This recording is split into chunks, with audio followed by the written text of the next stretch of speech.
Israel হামলা অব্যাহত রাখলে কোনো যুদ্ধবিরতির কথা বিবেচনা করবে না বলে আঞ্চলিক মধ্যস্থতাকারী কাতার ও ওমানকে স্পষ্ট জানিয়েছে ইরান।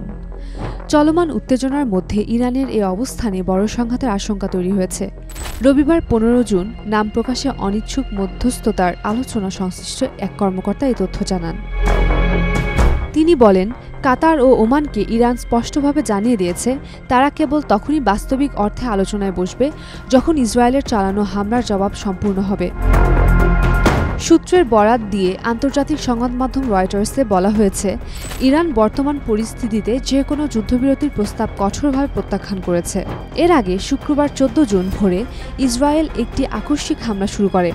ইরানের শীর্ষ সামরিক নেতৃত্বকে লক্ষ্য করে হামলা চালানো হয় এবং দেশটির পারমাণবিক অবকাঠামোরও কিছু অংশ ক্ষতিগ্রস্ত হয়েছে বলে জানা গেছে। ইতোমধ্যে অভিযান আরও কঠিন হবে বলে হুঁশিয়ারি দিয়েছে ইসরায়েল। এর জবাবে ইরানও কঠোর প্রতিশোধের প্রতিশ্রুতি দিয়েছে। তেহরান বলেছে, ইসরায়েলের বিরুদ্ধে তারা নরকের দরজা খুলে দেবে। এই পরিস্থিতিতে চলমান সংঘাত আরও তীব্র আকার ধারণ করার আশঙ্কা তৈরি হয়েছে।